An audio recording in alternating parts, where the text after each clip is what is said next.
canal Futebolaço, eu sou o Dieguinho e então, rapaziada, tá entrando no ar mais um girão de notícias do meu, do seu, do nosso Clube de Regatas Vasco da Gama. Deixa o like aí no começo do vídeo que ajuda a gente bastante, segue a gente lá no Instagram e vamos logo às informações. Bom, galera, vamos começar esse vídeo já falando do tema principal desse vídeo, que acaba de oficializar a venda do Arthur Salles para o Lommel da Bélgica. Segundo o Globoesporte.com, a negociação foi finalizada pelo montante de 3 milhões de dólares por 80% do passe. O Vasco ainda fica com 20% do jogador e, claro, também com o mecanismo de solidariedade. A proposta, convertendo para real, bate na casa de 15 milhões e 400 mil reais, com a cotação de hoje. O Vasco já havia recusado 3 propostas pelo Arthur Salles, segundo o companheiro Fernando Campos do DAZN. O Vasco tinha recusado 2 propostas dos Emirados Árabes, uma de 500 mil dólares, depois uma de 800 mil dólares,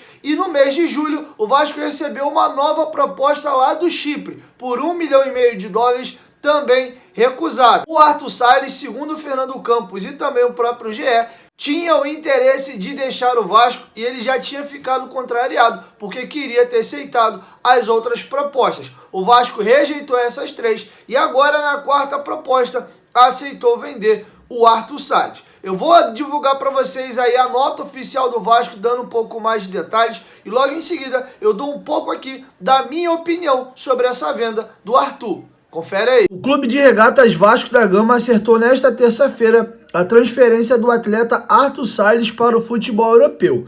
Cria das categorias de base dos Gigantes da Colina, o atacante defenderá nas próximas temporadas as cores do Lommel SK da Bélgica, clube que integra o Grupo City. O jovem encerrará sua primeira passagem pelo clube de São Januário aos 19 anos, com 10 jogos disputados pela equipe profissional e conquistas importantes nas categorias de base. Arthur Salles é natural do Espírito Santo. Arthur de Oliveira Salles chegou ao Vasco da Gama no ano de 2016, após ser aprovado numa peneira promovida pelo clube. Na temporada passada, com o Sub-20, Arthur conquistou o Carioca e os títulos inéditos da Copa do Brasil e da Supercopa do Brasil. Foi promovido para o time principal em 2021 e sua estreia aconteceu durante a disputa do Carioca. Também chegou a ser utilizado em partidas do Brasileiro e da Copa do Brasil. O Clube de Regatas Vasco da Gama deseja sorte ao atleta em seu novo desafio, com certeza de que a raiz do Vasco continuará viva.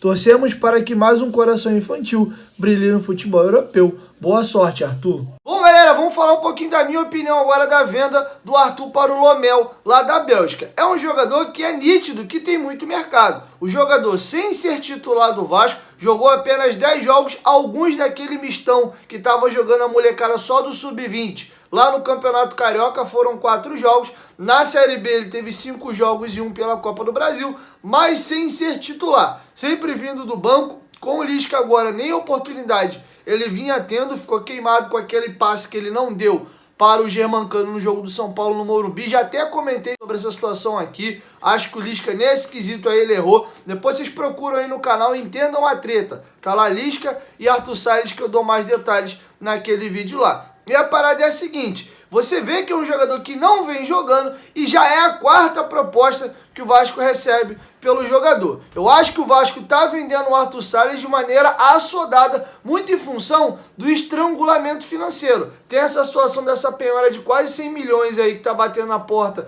que o Vasco está tentando negociar. O Vasco perdeu muita receita aí pela queda para a Série B, tá nesse desespero aí de que não sabe ainda se vai conseguir retornar à Série A, então acabou aí vendendo o jogador por um preço abaixo. Eu tenho certeza, com o maior tempo, o Arthur Salles virando titular da equipe, jogando recorrentemente, conseguindo bons números, fazendo gols, dando assistências, mostrando melhor o seu futebol, principalmente numa Série A ano que vem, esse valor de 3 milhões de dólares poderia ter sido 10, 8, mas o Vasco acabou vendendo por esse valor, na minha opinião, baixo. O único ponto positivo que eu consigo ver dessa negociação é o seguinte: o Vasco, pelo menos agora, está conseguindo vender, porque o Vasco não vinha vendendo jogador. Vocês podem pegar o histórico do Vasco aí, no máximo o Vasco vende um jogador por temporada. E só nesse ano já foram 2 jogadores negociados. O valor da venda do Thales Magno todo mundo achou ok, até porque o Thales vinha muito mal, já tinha tido 3 contusões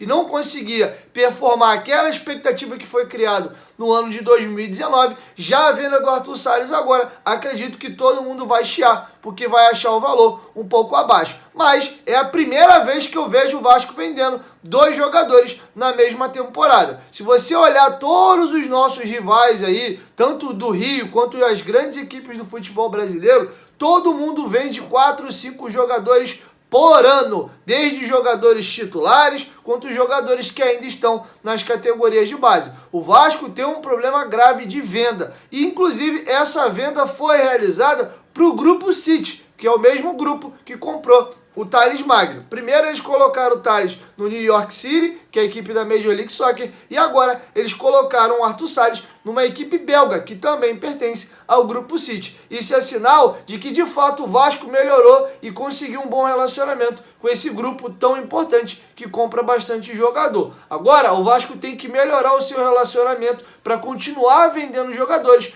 porém com valores à altura, com valores que, de fato, sejam condizentes com aquilo que os jogadores valem. O Vasco tem uma solução boa para sair do buraco financeiro que está, é vendendo jogadores. Agora, ele não pode pegar, vender um jogador que valeria 50, 60, 70 milhões de reais, acabar vendendo por 15, 20. Não resolve o problema do Vasco e a gente ainda deixa de agregar tecnicamente. Pelo contexto, o próprio Lisca já tinha deixado claro que não ia utilizar muito o Arthur Salles, o Vasco já sabia disso, então preferiu negociar um jogador que não seria utilizado muito nesse momento. E lembrando que o Vasco está muito com a corda no pescoço. Hoje é dia 31 de agosto, os salários novamente estão atrasados já há 11 dias e o Vasco ainda tem que resolver aquele problema da penhora de 100 milhões de reais. Então acho que o valor foi baixo, mas olhando pelo menos para esse fator aí de conseguir negociar os jogadores oriundos da base, vejo aí um pequeno ponto positivo. Mas o Arthur Salles é um jogador que com certeza o Vasco poderia vender por um valor bem superior. Enfim, é a minha opinião, quero te ouvir. Deixa a sua opinião aqui embaixo nos comentários. E outro jogador que pode ser vendido em breve é o Bruno Gomes. Novamente o Bruno Gomes volta a ter o seu nome ventilado no mercado russo. No mês de junho, o nome do Bruno Gomes foi ligado ao mercado russo, especificamente lá no Spartak Moscou. Segundo informações que vinham da Itália, o Bruno Gomes era a primeira opção do clube russo para substituir Alex Kral, meio-campista que estava no radar do futebol inglês. E ontem, no penúltimo dia do fechamento da janela europeia, o Alex Kral foi vendido ao West Ham. Então o nome do Bruno Gomes volta a ser pauta lá no Spartak de Moscou. Inclusive é o mesmo clube que o Vasco lá em 2012 vendeu o Rômulo, então tem um bom relacionamento. Vamos aguardar, porque Bruno Gomes pode ser negociado na próxima janela, já que a janela fecha hoje, e se o Vasco fosse vender o Bruno Gomes, isso teria que ocorrer hoje, como foi a situação do Arthur Salles. Enfim, vamos ficar de olho, mas não se surpreendam se em breve o Bruno Gomes também seja negociado. E aí eu vou até aproveitar e levantar a bola, já que a gente falou de valores no caso do Arthur, quanto vocês acham que vale o Bruno Gomes? Deixa sua opinião aqui embaixo nos comentários. Bom, galera, e para finalizar, vamos falar de parte tática aí e de Zeca. O Lisca foi perguntado se ele se sentia o maior destaque ali do jogo, pela maneira como o Vasco atuou no 3-3-3-1 com a bola, sem a bola, no 4-1-4-1, várias variações táticas. O Zeca era uma espécie de coringa, um jogador que fazia 2 funções no campo, e o Lisca, inclusive, vai dar os louros aí, boa parte desse bom resultado ao Zeca, que foi esse cara que jogou em 2 posições e também vai dividir o mérito aí com os próprios jogadores e também com a sua comissão técnica. Confere aí. Não me sinto destaque de maneira nenhuma, até porque essas decisões elas são tomadas em conjunto com o Márcio e com o Cauã. Então a gente já trabalhava assim em algumas situações no América, de a nossa entrada do lateral por dentro. Se vocês repararem bem, eu nem ia falar, mas vou falar aqui, já que você perguntou, o segundo tempo contra o Operário foi isso que nós fizemos. As pessoas falaram, o Lisca falou pouco, mas o time melhorou demais, nós tivemos quase 80% de posse de bola contra o Operário. Ontem nós vimos o compacto, eu sempre mostro para os jogadores, na câmera aberta, os pontos fracos, os pontos fortes, as críticas sempre construtivas. E quando terminou os lances, eu falei, galera, 2-0 para o Operário, foi condizente com o que a gente apresentou, principalmente no segundo tempo. Cara, no segundo tempo foi um massacre.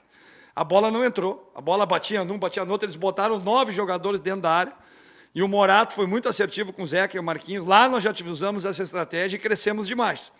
E hoje nós decidimos seguir ela, né? No primeiro tempo lá, no segundo tempo lá a gente usou o Caio entre linhas, muito forte, pode ver que o Caio chegou na área, chegou no primeiro pau, chutou.